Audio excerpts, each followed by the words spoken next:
We have Khader here. We have Khader today who's going to present, and I will turn over the time to him. Khader, thank you so much. Hey, Sanya, thank you so much.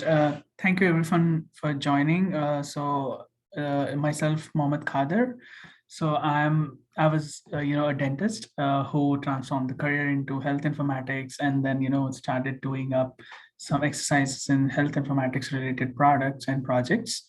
Now also with the growing and evolving public health issues, and how we can find a synergy between oral health and overall health with in terms of public health aspect is something that I'm focusing right now.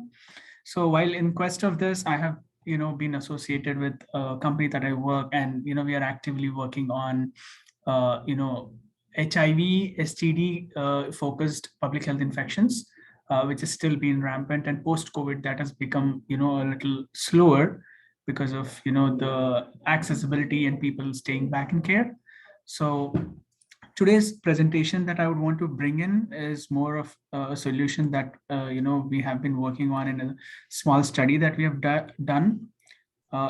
Please confirm if you guys can see my screen. Yes. Awesome. And also feel free to stop me in wherever you want to ask questions. And yeah, I can go ahead.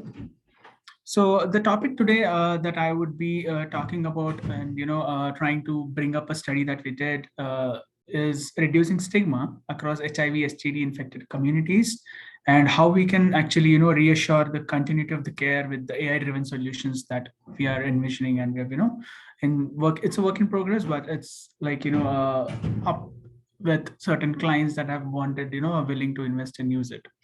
So the topic that mainly focuses today with the study is about prevention, care, and surveillance aspect of HIV and STDs, and also many evolving infections along with it, like Mpox, that has been in the recent past being very much epidemic out there.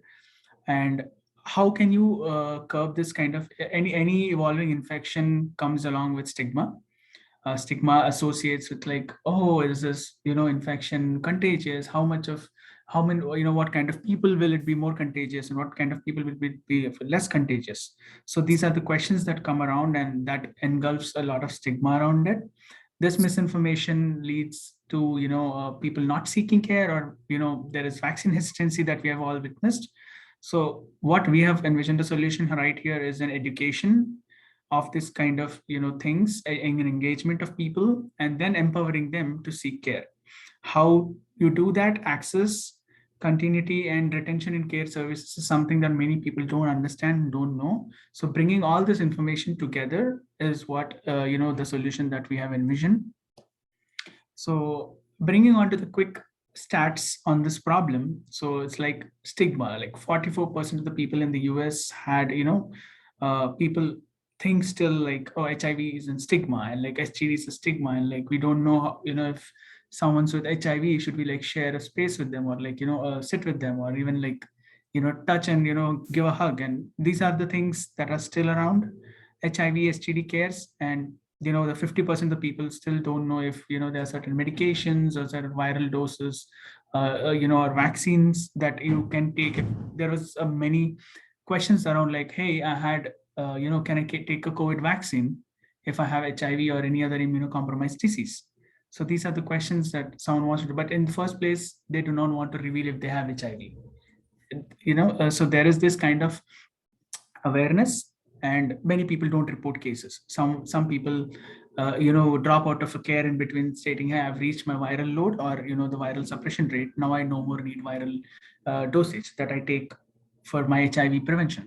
So these are at a broad and a typical level of issues, which is like boils down to two aspects, that is the care connectivity and care continuity of these particular infections. Moving on, that is where our solution at that we envision at the company that I work, it's VersanteConnect. So we have made a quick study with the the nonprofits that we work with, the HIV nonprofits, and we did a quick study with them, where we have our solution is more of like a conversational AI chatbot that is specially designed and for the people of this kind to ask their questions anonymously and get their answers. So that is the background of our study, and we focused on the three aspects of it. Like I mentioned, in the prevention aspect, how we can easily onboard people, like how we can actually have an outreach where people willfully come, seek answers, get answers, and seek care. How do you do that? You do that by providing them the clinical knowledge, what, empower them with education, awareness, and while they don't have to reveal who they are, where they are, and why they are actually asking these questions. And also see if there are any financial assistance. Let's say someone wants to take HIV medication, and but they still don't know if their insurance covers it or not. If there is any insurance, is there a HIV test that is covered by an insurance? So these are the questions that can also be answered by not revealing who you are in first place. And also, geotagging is a thing that we want to say, like, tagging people by based on their location, and doing a contact tracing that I would explain in the next slide much in detail. So coming to the study that we did, so we conducted a survey based study, questionnaires of, like, 10 questions, where we asked people of two age groups. We did not ask their name, identity, or any of that information has been taken. It's just that their age has been asked, so that we know the younger population versus the older population in using these AI chatbots, and the comfort levels in these kind of, as health issue. So our study was very much in a closed setting, and a very small study. Our aim of the study was just check the comfort levels of these individuals, if they are willing to use this AI powered chatbots for their HIV screening, or finding more relevant information, and schedule tests, and also even get tested and report cases in that case. So our conclusion of this study just revealed as stating that there is always a hesitancy of people thinking like, oh, if these conversations are more culturally sensitive or not, or if the information that I get on this chatbot is coming from a trusted source or not, or like how much of can I trust on this, because there is always the hesitancy of AI bringing information, and you even getting the right information. And the other thing what we even found out was digital literacy, that stands out as a limitation, where people sometimes don't know like how to type in when the chatbot is asking questions. Then that is where we also were envisioning of having intelligent voice assistants, where you can talk to a chatbot, like a voice bot, that can probably give you more answers, just like talking to a human. So that is the context of the study that we have conducted. Any questions before I move on to the next slide? I have a question. I'm sorry. I missed the first thing. I had to jump Sure, no to worries. something Yeah. emergent. So when the patient does this and you give them, the chatbot provides a response back, like how are you monitoring, or are you monitoring, like if the patient wants a referral to actually get tested for something, how does that work? And you may have said it and I apologize because I missed the first minute or two. No problem. So the next slide would probably give you more understanding of all right, good. I just didn't want to miss it because this is very interesting. Yeah. Thank you. Sure, definitely. So yeah, if there are no questions, I would quickly jump on to answer that question, because that's a very interesting question. And this is where the slide that explains that. So yeah, our chatbot is basically divided into the CDC's theme of, the STI awareness, where it says talk, about your infections, get tested and get treated. We also added, took a liberty and get added a trace piece to it. So how this chatbot works is, let's say someone comes, so where does this chatbot sit in first place? This chatbot can sit on hiv.gov or CDC's suggested or advised portals, or can be available just like on a chatbot that you can go ahead and seek information. So that is something which is we are working on, in having partnerships availed on how we can introduce this chatbot on various platforms on public and private entities. But how this works? So the chatbot is something where anyone can come, being anonymous, just ask, is Mpox vaccine safe? Because I am on HIV medication. So you're not saying who you are. You're not saying, since what time you're taking HIV, medication. All you're asking is Mpox vaccine safe? Because I am on HIV medication. So we bring this information from the CDC's, trusted sources and say Genesis is a vaccine that's available for and safe for people who are immunocompromised and also have HIV. So do you want to, we just don't give them the information. We would also prompt them saying, do you want to schedule vaccination appointment? Do you want to know nearby vaccinations that are available for you? So people can feel a little confident, but they can ask more questions. So they can ask like, oh, is this vaccine covered under my insurance? Is this like, will I have to reveal I had HIV and, all that information? So these are more questions that can pop up, but here I can know more about it or just quickly say, maybe I want to like schedule an appointment or maybe talk to someone and know more about, the information. So there is always this ability of the chat being transferred to a live agent after once these particular information has been shared with people and they get more confident out of it. Still, even after the conversations, the people don't feel confident. That's where we have also envisioned a proprietary algorithm that we're working on, which is under the FDA approval that I said, where someone says schedule appointment, but do you want to still check your risk assessment? So the user can say yes. Then the bot can ask like, do you have any rashes, acne, or on these locations, and we can provide them the images of where they actually can find rashes, or if they have any fever, chills or symptoms of any of that sort. So based on all these symptoms, we can go ahead and provide them, a risk assessment score that can be saying like 50%. You should probably talk to a nursing staff or a case manager. Or if it's more than 80%, we would push them to say you should probably go get tested. So how we determine the risk score is something is a proprietary solution that I have, but not sure if I can bring that and allow to be talking more about it because it's under still process of FDA approval. Moving on, once, long story short, once these things have been taken care, now I want to talk to someone because I feel confident that there is care and there is a cure and there is a financial support available. Now I feel confident I want to talk to someone, or maybe I still want to like have a telehealth appointment from a doctor. So I can just schedule. This is where I would be first revealing my location information so that now I feel there is care and there is financial support, available. Now I don't need anyone to convince me to bring in care. My willfully want to know more about, this infection and get the treatment that I can avail from. So that's where I get the zip code information shared and schedule a nearby, infectious disease expert or, a case manager appointment and talk to them directly. Once I do that in this process, I can either have a HIV test kit delivered to my place because I've shared the zip code and I can go ahead and provide the address location. That is where your contact tracing piece comes in, where based on the user's confidentiality, we would request them, hey, you know what, you have asked for the HIV test kit. Do you think you have any exposed individuals, or you assume someone who's been exposed by you, or giving them the sense of camaraderie between their exposed individuals?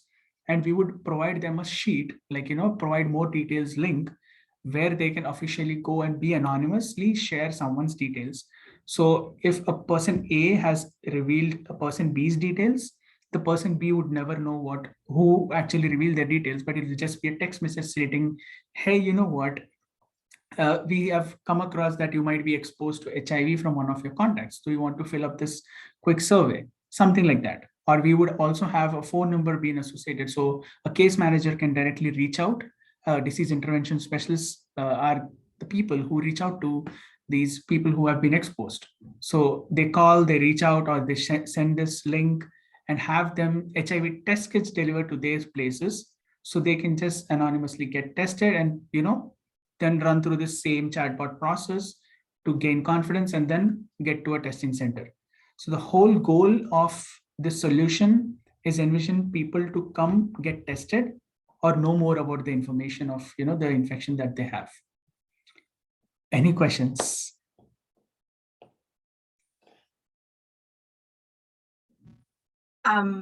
I do have a question, or maybe I'm kind of thinking ahead of a problem with cybersecurity and phishing, that people might be kind of weary about clicking that link to the website or for the chat box. I don't know, how would you guys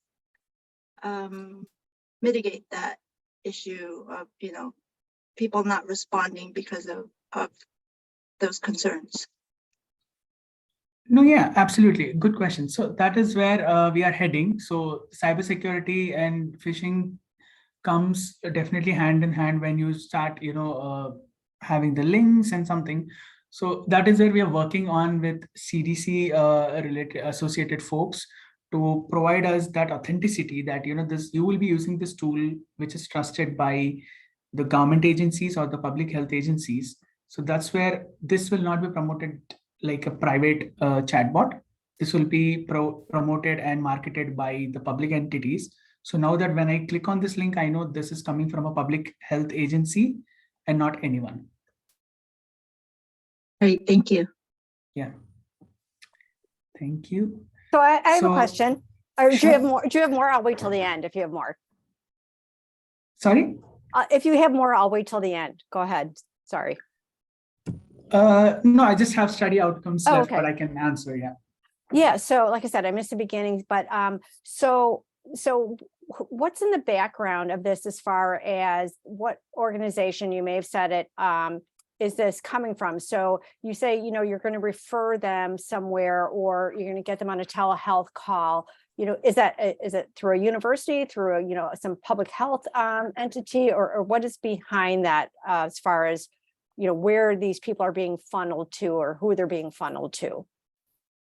So these people will be basically funneled to, the public health entities like, the State Department of Health has set up HIV specific clinics in your locations. So these people, and there are like CDC specific surveillance and, disease control tools that are available. So what these information funnels to that integrates with that, surveillance or, the CDC's HIV specific, CareSol is one of the solutions, and, which is primarily working. AFRIM in the place that where I am located right now, Indianapolis, we have AFRIM, HIV disease surveillance tool, that is CDC backed tool. So this information backed into that, it'll funnel into that kind of tools. So basically what you're doing is like you're getting that information that may sometimes be very difficult for somebody to find or navigate, and you're bringing this to them through the chat bot. Is that kind of the whole concept of it? Absolutely. This is wonderful. Yeah. So thank you for that. Yeah, so that's where we headed, and like we wanted to know, like the partners, the nonprofit partners that we have, how confident are they? Because it's good in theory, it looks wonderful. Like, yes, I can get care, I know I can seek that information, but how confident are people? Because like you mentioned, cybersecurity, and reliability on the information. These are the things that we even faced from our study. The older population were more of confident. That that was a little surprising, that older population was more confident to call someone and like get to know more about the health information, but the younger population that knew the information, but they didn't want to like upload the results now that they know the test that what they have. But staying in the care is something the younger population wanted more information, stating how do I remain still anonymous, even after sharing my information, will I now be exposed? Because I am now, going and talking to someone. Now there's a person involved. So these were the questions that were coming across, and we are trying to address how we can educate them more and like, involve them more in the care and, empower them basically to take charge of their own care. So that's all. It's all about like the data collection, data sharing is the barrier, like I've mentioned. And in the future, we are also planning to have the care providers like the social workers and medical case managers also have access directly to the information when people use on chatbot.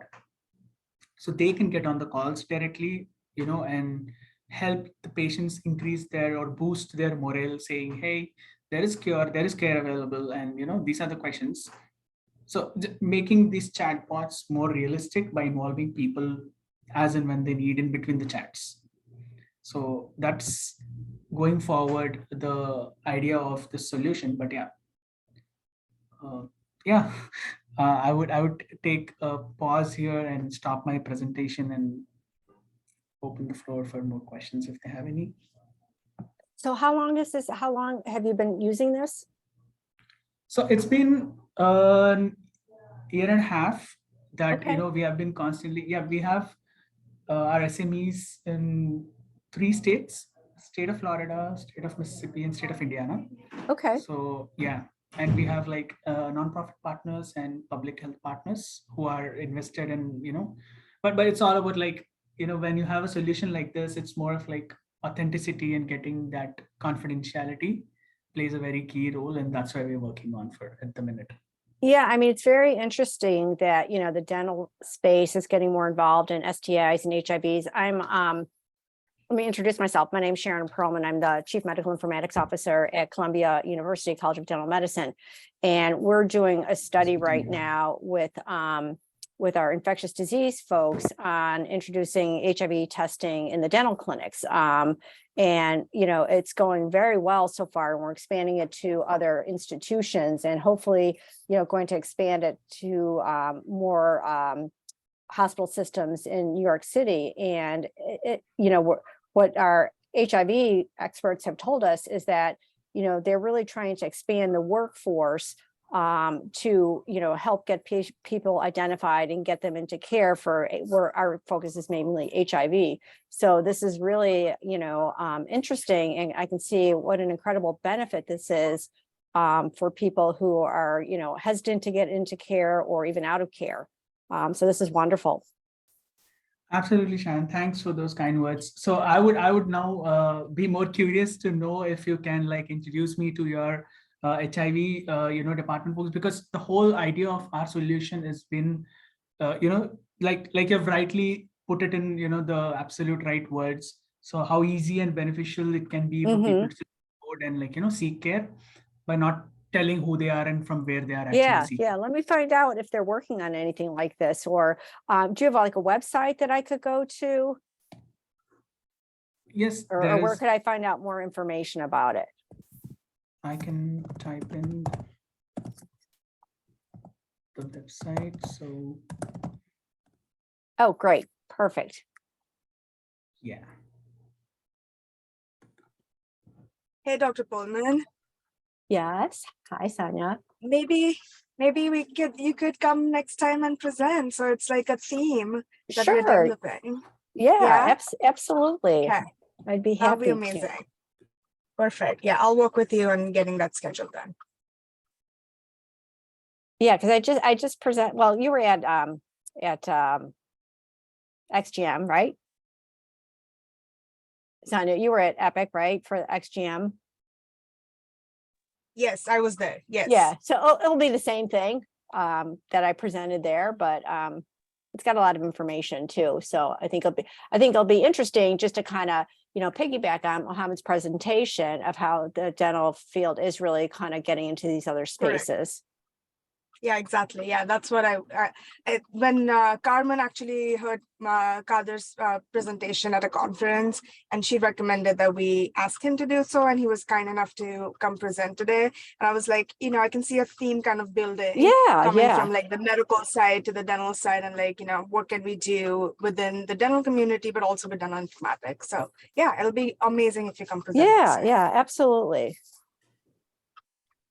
And just to add to what Sanya has mentioned, like the dental and medical field. So we were also working on a certain, image, based diagnosis that where you can have oral, cancers and oral screening that can also happen where someone has HIV and like, they can just click an image of their, oral cavity or put on symptoms saying I have burning mouth or like, have. Yeah. So I'm just, that is where we are going. That nice. Because I am a dentist. So I always bring in that perspective to any of the no, that's wonderful. And it's very interesting because there's more and more dentists going. I have a degree in informatics as well as a clinical. I practiced for 20 something years, but there's more and more dentists, going into informatics. And I think there's a lot that we can do for the field as I hear more and more people are, being trained in informatics. So I think it's really wonderful. Absolutely. All right. Well, thank you so much. It was a wonderful presentation. Sorry I missed the beginning of it, but hopefully we'll be able to connect. Thank you. Thank you so much, everyone. All right. Bye Have a now. wonderful day. Thank you. Bye. Have a good Thank day. you. Bye-bye. Bye. Bye.